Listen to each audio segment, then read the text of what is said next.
ठीक है, आज हम लोग एक बिल्कुल नया टॉपिक स्टार्ट करेंगे, उत्प्रेरक यानी कैटलिस्ट।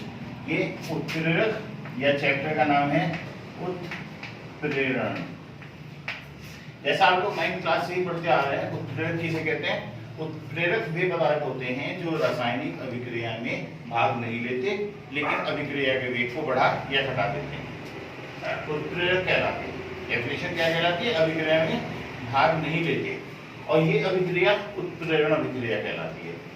अब उत्प्रेरक दो प्रकार के होते हैं। अगर हम उत्प्रेरक का क्लासिफिकेशन देखें तो उत्प्रेरक का क्लासिफिकेशन दो टाइप से होता है। एक होते हैं समांग उत्प्रेरक, एक होते हैं विषमांग उत्प्रेरक।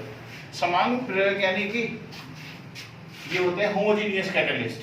होमोजेनियस कैटलिस्ट या समांग उत्प्रेरक वो उत्प्रेरक कहलाते हैं जब अभिकारक और उत्पाद दोनों एक ही भौतिक अवस्था के हों। उत्पाद नहीं, सॉरी, जब अभिकारक और उत्प्रेरक एक ही भौतिक अवस्था के हों। डेफिनेशन बनती है कि वे उत्प्रेरक जिनकी भौतिक अवस्था और अभिकारकों की भौतिक अवस्था एक समान होती है वो क्या कहलाते हैं? समान उत्प्रेरक कहलाते हैं। और जिनमें समान नहीं होती वो विषमांग उत्प्रेरक कहलाते हैं जब उत्प्रेरक और अभिकारक अलग अलग भौतिक अवस्था के हों। एक एग्जाम्पल की सहायता से इसे समझते हैं। पोटेशियम क्लोराइड को गर्म किया, पोटेशियम क्लोराइड से KCl और 3O2 बनता है और इसमें MnO2 उत्प्रेरक का काम करता है। अब ये KClO3 यानी पोटेशियम क्लोराइड ये है आपका सॉलिड और MnO2 ये भी सॉलिड है, तो इसे तो कहेंगे समांग उत्प्रेरक। और विषमांग उत्प्रेरक जब अलग अलग भौतिक अवस्था के हों, जैसे नाइट्रोजन और हाइड्रोजन ने मिलकर अमोनिया बनाते हैं और इसमें उत्प्रेरक Fe है। Fe सॉलिड होता है और ये दोनों गैसेस हैं, तो ये क्या कहलाएंगे? इन्हें कहेंगे हम विषमांग उत्प्रेरक। अब उत्प्रेरक के प्रकार, उत्प्रेरक 4 प्रकार के होते हैं। पहले है धनात्मक उत्प्रेरक। वे उत्प्रेरक जो अभिक्रिया के वेग को बढ़ा देते हैं, यानी अगर अभिक्रिया पोटेशियम क्लोराइड से ऑक्सीजन मुक्त होती है, MnO2 डालने से ये अभिक्रिया और बहुत तेज हो जाएगी, तो इसे बोलते हैं धनात्मक उत्प्रेरक। जो घटा देते हैं अभिक्रिया के वेग को वो कहलाते हैं ऋणात्मक उत्प्रेरक। जैसे 2SO2 प्लस O2 मिला के 2SO3 बनती है, इसमें नाइट्रिक ऑक्साइड ऋणात्मक उत्प्रेरक का काम करता है। इसके बाद आते हैं प्रेरित उत्प्रेरक। प्रेरित उत्प्रेरक कोई उत्प्रेरक नहीं होते, बल्कि जब कोई एक अभिक्रिया दूसरी अभिक्रिया के लिए उत्प्रेरक का काम करती है तो इसे हम प्रेरित उत्प्रेरक कहते हैं। जैसे डेफिनेशन समझते हैं, सोडियम आइसोनाइड हवा में ऑक्सीकृत नहीं होता, लेकिन अगर सोडियम आइसोनाइड से पहले हवा में सोडियम सल्फाइड को ऑक्सीकृत कर दिया जाए तो ये सोडियम आइसोनाइड भी उसके साथ मिलकर ऑक्सीकृत हो जाता है। ठीक है, इसके बाद एक लास्ट डेफिनेशन आती है, वो है स्व उत्प्रेरक, ऑटो कैटलिस्ट, खुद ही बनने वाले उत्प्रेरक। जब कोई अभिक्रिया के बाद बनने वाला उत्पाद पदार्थ स्वयं ही उत्प्रेरक का काम करता है, यानी हमें उत्प्रेरक बाहर से नहीं डालना बल्कि कहां से?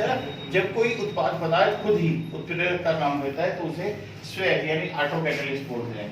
जैसे एथिल, हमारे पास एक एग्जांपल है CH3COOH।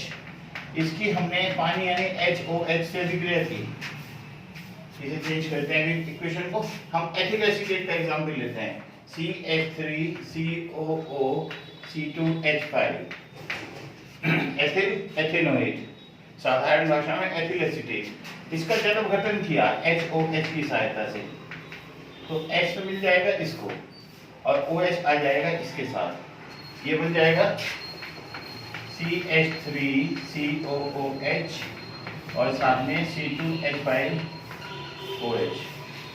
ये एथिल अल्कोहल और ये एसिटिक एसिड यानी कि एथेनोइक अम्ल और एथेनॉल।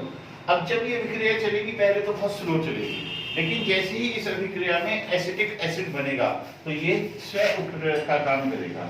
स्व उत्प्रेरक मतलब क्या हुआ कि जब अभिक्रिया में एसिटिक एसिड बनेगा तो अभिक्रिया का वेग बढ़ जाएगा, क्योंकि ये खुद ही उत्प्रेरक का काम करने लगता है।